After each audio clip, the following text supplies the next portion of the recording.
दोस्तों boat Airdopes 131/138 हमारे हाथ फाइनली लग चुका है और यहाँ मैं आपको बता देता हूँ 131 और 138 में सिर्फ एक ही डिफरेंस है। 131 ऑनलाइन वर्जन है और 138 ऑफलाइन वर्जन है। बस कंपनी ने इनका नाम अलग इसीलिए रखा है कि ताकि उससे पता चल सके कि आखिर ऑनलाइन ज़्यादा बिक रहे हैं या फिर ऑफलाइन। और इस वीडियो में मैं आपको ये ईयरबड के सारे फीचर्स को टेस्ट करके दिखाने वाला हूँ। यहाँ गेमिंग टेस्ट होगा, साउंड टेस्ट होगा, लेटेंसी टेस्ट होगा और सारे चीज़ों के बारे में एट द एंड मैं आपको अपना रिव्यू दूंगा, जिसके बाद आपको ये डिसाइड करने में आसानी होगी कि आपको ये चीज लेना चाहिए या फिर नहीं। इसके बॉक्स को जब हम खोलते हैं तो यहाँ ईयरबड्स, उसका चार्जिंग केस और एक यूएसबी केबल मिलता है चार्जिंग के लिए एज एक्सपेक्टेड और कुछ मैनुअल्स इसके साथ आते हैं, बस इतना ही। अब अनबॉक्स करने के बाद जब आप इसको अपने हाथ में पकड़ेंगे तो आपको फील होगा इसका बिल्ड क्वालिटी।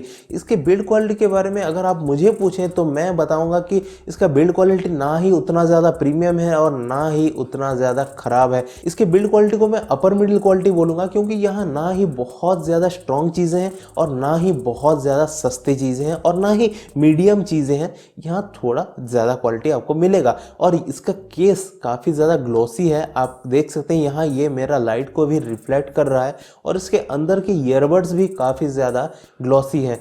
लेकिन यहाँ जब हम इसके ईयरबड्स को निकालते हैं तो आपको फील होता है कि यहाँ एक मैग्नेट लगा हुआ है जो कि ईयरबड्स को होल्ड करता है और उसे केस के बाहर निकल के खो जाने से प्रिवेंट करता है। और यहाँ ईयरबड्स को निकालने के बाद हमें ये देखने के लिए मिलता है कि यहाँ नीचे चार्जिंग पॉइंट्स हैं जो कि इन ईयरबड्स को केस में ही चार्ज होने में मदद करते हैं। तो चलिए दोस्तों अब इसे टेस्ट करके देखते हैं कि आखिर ये कैसा परफॉर्म करता है रियल लाइफ की यूटिलिटी में। अब यार मैं आपको इसके सारे प्रोस एंड कॉन्स के बारे में बता देता हूँ। प्रोस में सबसे पहला चीज ये आता है कि इसका साउंड क्वालिटी, वोकल्स का क्वालिटी काफी क्लियर है। इंस्ट्रूमेंटल्स भी बहुत ज्यादा क्लियर आते हैं, लेकिन बेस उतना ज्यादा पंची नहीं लगता जैसे कि आपको एक हेडफोन में मिलेगा जो कि 900 से 700 रुपीज के बीच में आता है।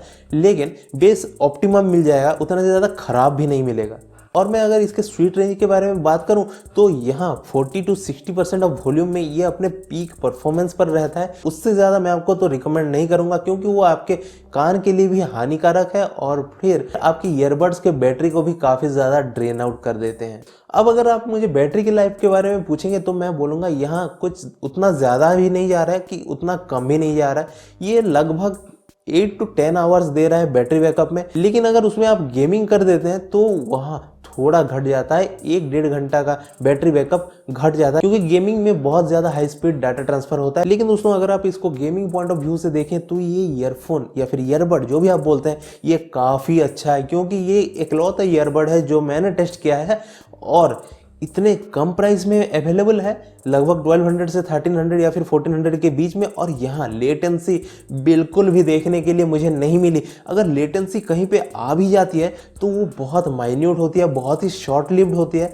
मतलब 1-8 सेकंड में ख़त्म हो जाती है, या फिर वो लेटेंसी इतना ज़्यादा कम है, इतना ज़्यादा कम है कि आपको महसूस ही नहीं होती है। तो ये गेमिंग के लिए तो मेरे हिसाब से बेस्ट है, क्योंकि मैं इसे पीसी के साथ यूज़ किया, कॉल ऑफ ड्यूटी खेला, GTA खेला और उनमें ये काफ़ी अच्छा परफॉर्म किया। अभी एक डेमो मैं दिखा देता हूं आपको, जिसके वजह से आपको इसके लेटेंसी के बारे में काफ़ी अच्छा खासा आइडिया मिल जाएगा। दोस्तों अभी मैं आपको एक सोर्स बताता हूं जहां से आप ये प्रोडक्ट्स जो होते हैं, बोट के प्रोडक्ट्स, JBL के प्रोडक्ट्स, सोनी के प्रोडक्ट्स और पोर्ट्रोनिक्स के प्रोडक्ट बहुत ही ज़्यादा रीजनेबल प्राइस में आप ले सकते हैं। वो है 3 मोबाइल एंड एक्सेसरीज। यहाँ उनका बैनर है, वहाँ फ़ोन नंबर है, उधर कॉल कीजिए भैया को और वहाँ पता कीजिए रेट और सीधा आपका शिपिंग हो जाएगा उनके तरफ से, अगर आप ऑर्डर प्लेस करते हैं तो। लेकिन अगर आप मेरे टाउन को बिलोंग करते हैं तो मैं तो बोलूँगा इनके शोरूम में जाइए, वहाँ बहुत सारे रेंज ऑफ प्रोडक्ट्स आपके सामने अवेलेबल होंगे। उनका लोकेशन डिस्क्रिप्शन के गूगल मैप्स के लिंक में है, वहाँ आप जाके सीधा प्रोडक्ट्स ले सकते हैं।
और अगर मैं अपने गेमिंग के एक्सपीरियंस के बारे में बात करूं इसके साथ, तो ये गेमिंग में काफ़ी अच्छा साउंड को रेप्लिकेट करता है। आपका जो कार्स का साउंड होते हैं, गन्स के साउंड होते हैं, उसमें जो बेस होते हैं वो काफ़ी ज़्यादा अच्छे से फील हो जाएंगे आपको इससे। और ये सारे एक्सपीरियंस जो मुझे हुए उससे ये पता चलता है कि ये ईयरबड्स गेमिंग के लिए ही बने हैं। और दोस्तों इसके रेंज के बारे में अगर आपको जानना है तो यहाँ इसको 10 मीटर का रेंज मिलता है, उससे ज़्यादा आपको शायद उतना ज़्यादा अच्छा नहीं मिल पाएगा।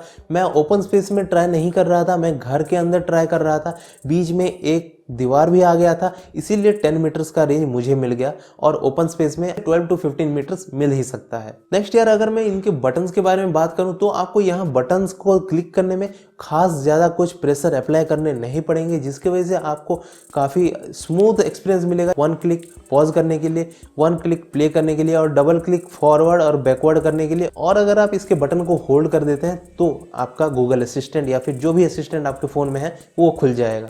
अब अगर मैं इसके दिक्कतों के बारे में बात करूं तो पहला दिक्कत जो मुझे फील हुआ वो ये है कि ये ईयरबड्स मेरे कान में कुछ फिट बैठ नहीं रहे थे, क्योंकि इनका टेक्सचर ग्लॉसी है, इसीलिए आपके कान से स्लिप करके खो जाने के चांसेस ज़्यादा रहते हैं। और अगर आपका कान उसी के हिसाब से एडजस्टेड है तो फिर आपको कोई दिक्कत नहीं, या शायद ऐसा भी हो सकता है कि मुझे ईयरबड्स पहनना आता ही नहीं है, क्या पता। और हाँ दोस्तों यहाँ एक और दिक्कत भी है, जब आप इसके केस को खोलेंगे ईयरबड्स को निकालने के लिए तो इसके केस का हिंज जो है उतना ज़्यादा खुलता नहीं, ये आधे रास्ते तक ही खुलता है, जिसकी वजह से आपको इन ईयरबड्स को निकालने में थोड़ा सा दिक्कत होगी। अगर आप ज़्यादा फोर्स अप्लाई करते हैं तो इसका हिंज टूट भी सकता है, ये एक डिसएडवांटेज मुझे लगा। एक और चीज़ जो मुझे दिक्कत दे रही थी वो ये है कि इसके जो लाइट्स हैं, फ्रंट के इंडिकेटर लाइट्स हैं, वो बहुत ही ज़्यादा ब्राइट हैं। मतलब रात को अगर आप ऐसे अपने साइड में रख के सो के गाने सुन रहे हैं या फिर इसे यूज़ कर रहे हैं तो यहाँ आपको इसके लाइट से थोड़ा इरिटेशन हो सकता है। और इसके लाइट्स इतना ज़्यादा लॉन्ग टाइम तक ग्लो करते हैं कि मेरे को तो ऐसा लगता है कि बैटरी ही खा रहे हैं, ज़्यादा कुछ सिग्निफिकेंस है नहीं इतने टाइम ग्लो करने का। अब दोस्तों मैं आपको फाइनली बता देता हूँ कि आपको किन किन सिचुएशंस में ये चीज़ खरीदना चाहिए।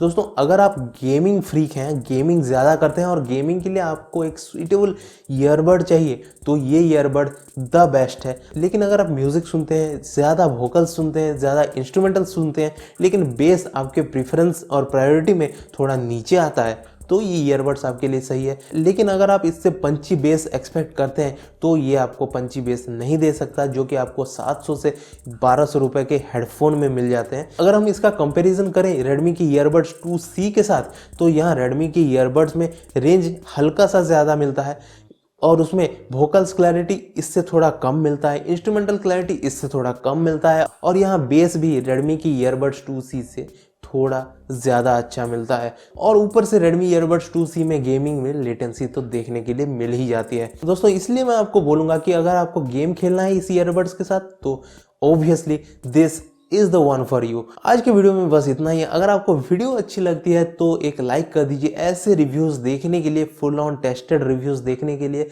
इस चैनल को सब्सक्राइब करके बेल आइकन दबा दीजिए ताकि आप कोई भी नया रिव्यू मिस ना कर सकें। मिलते हैं दोस्तों नेक्स्ट वीडियो में, तब तक के लिए नमस्कार।